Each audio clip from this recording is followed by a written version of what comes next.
Com 12, 13 anos, eu me torno o maior vendedor de coxinha que Lins teve na história. Eu comecei a entender que eu poderia mudar o status quo da minha vida se eu me dedicasse mais do que os outros. 43 anos. E agora, né? E agora? Com 100 milhões na 100 conta. milhões. Quanto É dinheiro seria pra 100 caramba. milhões?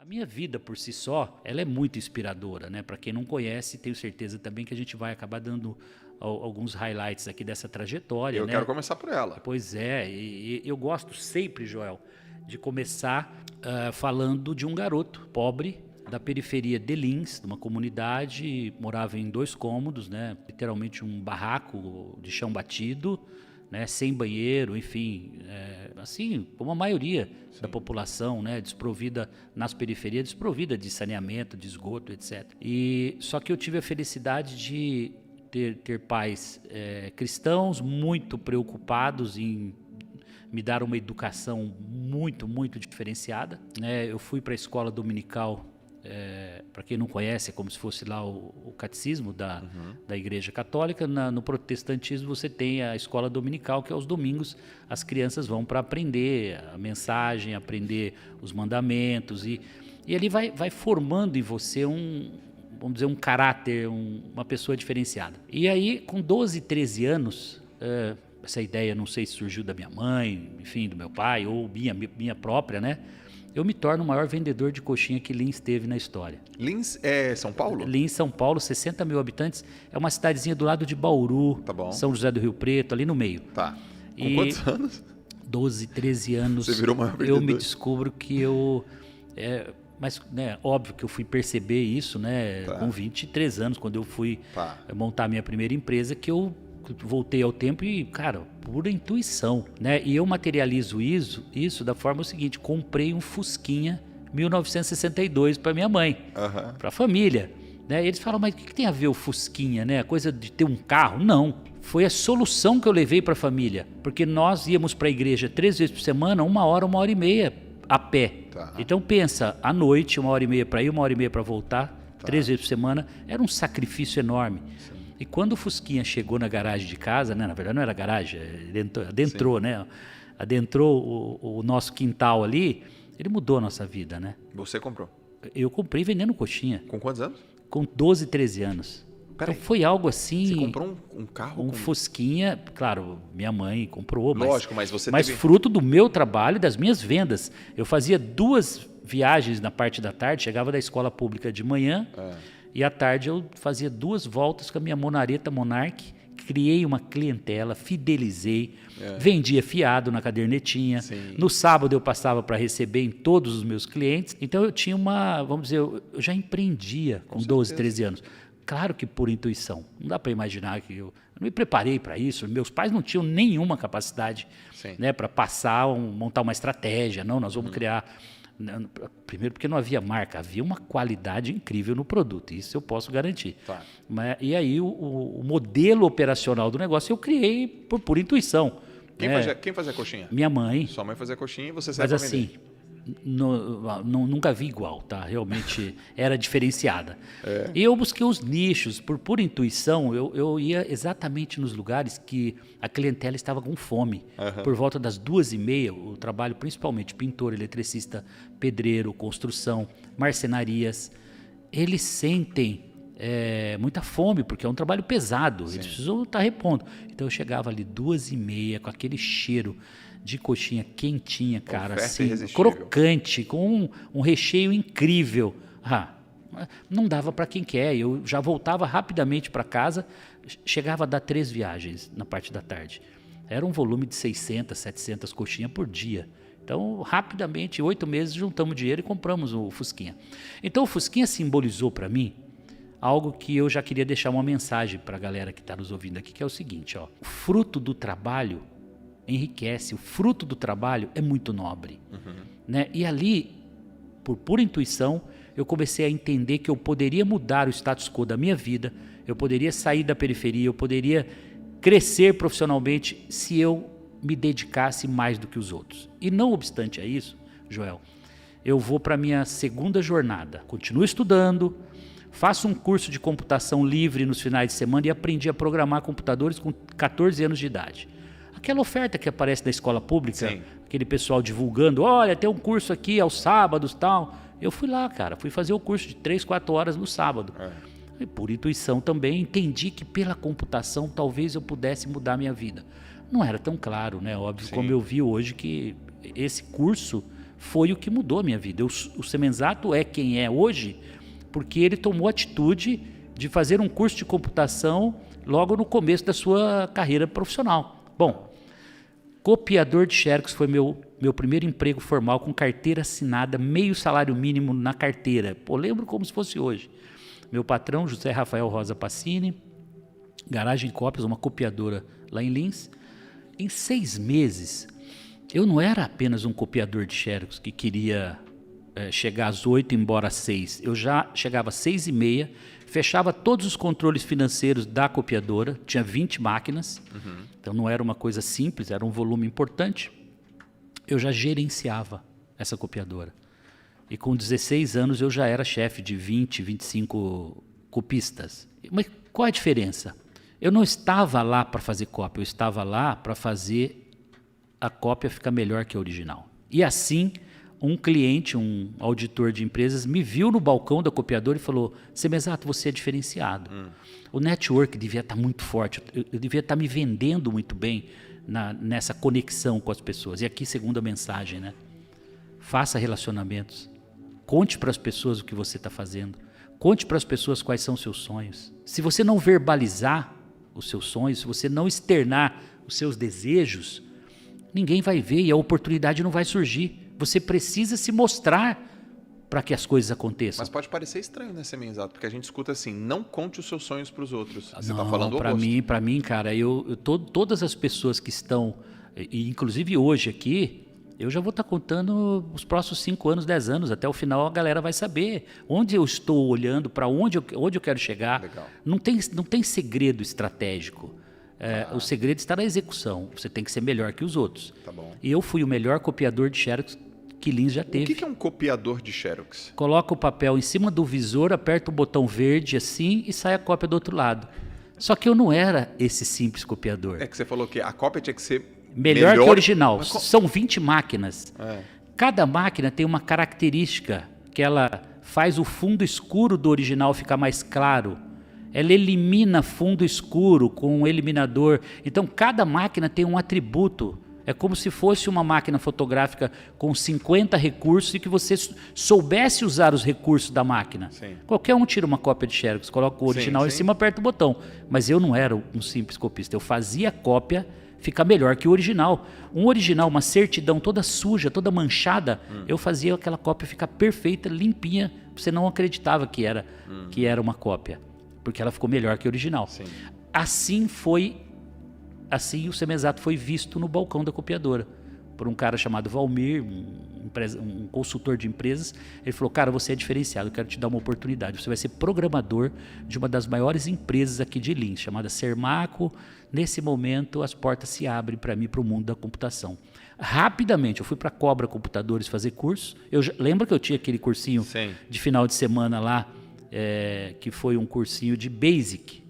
Quem é do mundo da computação vai lembrar que o Basic foi uma das primeiras linguagens de programação, depois veio o DBase, depois veio o DBase 3 Plus, depois veio o Summer e depois eu fui para o COBOL. Bom, rapidamente eu me torno o melhor programador que Lins teve na região, ou na sua história. Porque eu me entrego quando eu não era o copiador igual aos demais, eu queria ser diferenciado. Eu teria inúmeras histórias para contar de clientes aqui que a gente passaria o dia. Eu estou tentando só contar aqui pincelando os pontos mais importantes que fizeram a diferença. Certo. Sendo o melhor programador, eu conquistei, e sendo o melhor aluno, agora fazendo um curso técnico em processamento de dados, eu me formo com 17 para 18 anos, num curso técnico, trabalhava durante o dia como programador e à noite fazendo curso técnico em processamento de dados. Tá. Eu me torno, então, um técnico em processamento de dados e por ter sido o melhor aluno no colégio, eu sou convidado com 18 para 19 anos para me tornar professor segundo grau. E o que aconteceu, Joel? eu me torno o melhor professor de computação que Lins e região já teve na história. Simples assim. E as pessoas estão ouvindo e estão imaginando assim, caramba, mas não tem segredo nisso. E realmente não tem. Eu estou aqui, nesse momento com você, Joel, fazendo o melhor bate-papo que eu poderia fazer, contando a minha história. Porque eu poderia vir aqui fazer mais ou menos, eu poderia estar aqui com sono, eu poderia estar aqui estressado. Não, a minha energia está em alta.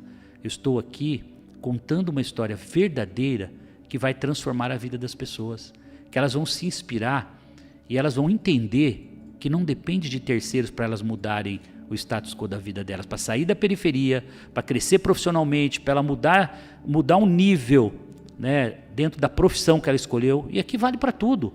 Vale para quem é vendedor de cachorro-quente, vale para quem tem barraca de água de coco na praia, vale para quem tem uma hamburgueria, vale para todos. Se você chegar lá e for entregar um produto medíocre, mais ou menos, não faça. Você tem que entregar o melhor. Se não ficou bom, joga no lixo e faz outro. Aceita o prejuízo, mas entrega o melhor produto para o cliente. Com esse perfil, então, me torno o melhor professor de computação que Lins teve na história. Cara, então, em cada momento que eu passei da minha jornada como colaborador, eu não tive cabeça de empregado. Eu sempre tive cabeça de dono. Traduzindo, o que é cabeça de empregado, o que é cabeça de dono? Cabeça de dono é você jamais aceitar e entender que você é um colaborador, você é dono daquele negócio. Excelente. Então, quanto eu posso economizar para o bem do meu negócio? Quanto eu posso produzir mais? Quanto eu posso colaborar para a empresa no final do mês aumentar a lucratividade? Eu tenho que pensar com atitude como se a empresa fosse minha, porque eu serei reconhecido. E se no pior cenário eu não for reconhecido na empresa que eu estou, as portas vão se abrir para uma oportunidade incrível. Bom, 23 anos de idade, casado, me casei com 21 anos. As pessoas perguntam, mas isso faz parte do ingrediente do sucesso? Você acha que para eu ficar bilionário eu vou ter que me casar cedo também? Eu falo, olha, para mim funcionou muito bem. Sim. Eu não sei se você percebeu, mas eu não tive tempo de ir para balada. Eu não tive. Cadê a balada? Não deu tempo. Cadê a bagunça? Não deu tempo, cara. Era de domingo a domingo. Confesso, agora, não me fez falta, tá? Não me fez falta, porque eu me preenchia dessa forma. Eu tinha um objetivo, eu estava obstinado realmente na busca pelo sucesso. E de onde veio essa mentalidade, Então, tem um pouco de inspiração. Esse negócio de querer ser o melhor, fazer tudo certinho e de se destacar e dar um... Pô, você falou uma frase muito bonita. Não tem segredo, o segredo está na execução. Isso. Joel, na medida em que eu me destacava e era o melhor, eu não contei, por exemplo, que em 6 meses eu chegava em casa, na copiadora Xerox, e eu falava assim, no almoço em casa, para minha mãe, para o meu pai, eu já tomei a metade da cadeira do gerente da copiadora. Mais alguns meses eu me torno gerente da copiadora. Cara, era um processo natural. Então, quando eu fui entendendo que quando eu me dedicava mais, eu entregava mais, independente de eu ser o dono, o prêmio vinha, sim, a promoção vinha, a oferta vinha, o convite vinha, o convidado para ser professor 2º grau sem fazer bacharel em pedagogia. Fui um professor com autorização especial da Secretaria de Estado. Sim. Porque eu não podia lecionar. Eu não fiz pedagogia, eu não era um professor formado, mas pelo conhecimento técnico e, obviamente, envolvimento, dedicação, competência, né? Então, o diferencial que a gente coloca em fazer algo medíocre, fazer mais ou menos, e fazer da melhor forma possível, fez com que eu fosse para o meu primeiro empreendimento e tornasse a Microlins, a minha primeira obra-prima, minha primeira criação como empresa, a melhor escola profissionalizante da América Latina. Eu comecei com algumas escolas lá em Lins, sem dinheiro, né, totalmente alavancado, apenas com um sonho grande. Sim. Fui aos bancos e me financiei com tudo que eu podia, né, e depois a gente tem uma riqueza de detalhes no meio dessa trajetória, que não foi só flores, óbvio, mas em 2010 eu vendo essa empresa por 200 milhões, valores da época, e realizo, né, a minha primeira fase, me torno realmente, a partir dali, um milionário, começando uma trajetória. Foi ontem, Porque 2010 foi ontem. Foi ontem. E eu eu fundei a empresa em 91. Foram 19 anos. Então, qual é a mensagem aqui, né, que a gente precisa deixar dessa trajetória? Primeiro, eu não fui o primeiro a começar com uma escola de informática. Tá. Eu comecei depois. Okay. Só que a minha capacidade de ser o melhor, a minha entrega, né, a minha obstinação pelo sucesso, me fez eu deixar todas as escolas de informática para trás e eu me tornei a número 1. E eu fui visto em 2008, fiquei sócio de um fundo Pátria, 2 anos, e 2 anos nós vendemos a empresa juntos. E, enfim, realizamos ali o que eu guardei de mais importante de tudo isso. Você não vai ficar rico da noite para o dia. Tá bom. Quem achar que em 1 ano, 2 anos vai ficar rico, 3 anos, esquece. Você precisa pavimentar. Vamos lembrar que eu comecei aos 13. E eu vendi com 43 anos a minha primeira empresa. Equivale o quê? 30 anos de jornada. 30 anos. Dos 13 aos 23, como colaborador, mas pensando como dono. Tá bom. E dos 23 até os 43, formei o meu primeiro capital, que ali me sobrou líquido, uns 100 milhões à época, que foi onde eu dei o pontapé inicial em 2011 com a holding SMZTO. E ali eu refleti, falei, bom, 43 anos. E agora, né? E agora? Com 100 milhões na 100 conta. Milhões. Era uma puta. Quanto é dinheiro pra caramba. Milhões? 100 milhões hoje, uns 200, 250 talvez. Milhões. 250 milhões, você olhar na conta anos. Ali. 43 anos, suficiente para viver assim muito bem pro resto da vida. Tá ótimo. Mas não naquele padrão que a vida já estava proporcionando, né? Jato, helicópteros, enfim, mudando a vida da família, dando oportunidades. Né? Então, não que o sonho fosse muito grande, mas com 43 anos eu fui viajar para fazer o sabático. O sabático que todo mundo faz. Cara, não durou 3 meses, eu já estava com tudo pronto na cabeça. Falei, é hora de voltar, gente, vamos embora, chega de viajar. Com empreendedor não tem jeito. Com 43, então eu retomo. E aí eu vislumbrei, através de todo o aprendizado, aquele acumulado de erros e acertos, enfim, né, de um relacionamento incrível, né? E aí já morando em São Paulo, né, já tinha saído de Lins, tinha ido para São José do Rio Preto, e depois já morando em São Paulo, 2011, trouxe a família toda para São Paulo. Falei, bom, a próxima dezena de anos, os próximos 10 anos, nós vamos fazer em São Paulo, né, que é a terceira década da minha jornada empreendedora depois da Microlins. E foi muito bom, porque aqui eu já tinha colecionado muitos amigos, já fazia parte de grandes grupos, né, de empresários, então já havia um network muito bom. Eu simplesmente, ao invés de me relacionar com o Valmir de Lins, eu me relacionei com os Valmirs de São Paulo. Ao invés das conexões de São José do Rio Preto, as conexões só ampliaram. Mas o jeito de fazer e a forma, toda a receita de bolo é a mesma. Né? Então, esse é um ponto que eu deixo muito para as pessoas, que você ser o melhor e você ter ética e você cumprir com o que é prometido, você ter uma vida para construir amigos e abrir portas e jamais fechar portas, faz toda a diferença. E aí eu vou fazer um resumão, 2010 para 2022, especificamente 2021, que é o ano que a gente concluiu, né, agora há 2, 3 meses atrás. Eu simplesmente consegui multiplicar aí por 25 vezes o meu capital inicial. Então, acho que foram 11 anos muito produtivos e às vezes eu falo isso, né? E saí da casa do milionário e me tornei um empresário bilionário. O que eu quero dizer com isso? Não é que eu sou melhor do que os outros. É que eu trabalho mais do que os outros. É que eu me dedico mais do que os outros. É que eu enfrento o dia a dia de forma diferente. Enquanto muita gente fica mirando nos problemas, eu estou mirando nas soluções. Onde é que estão as melhores oportunidades, né?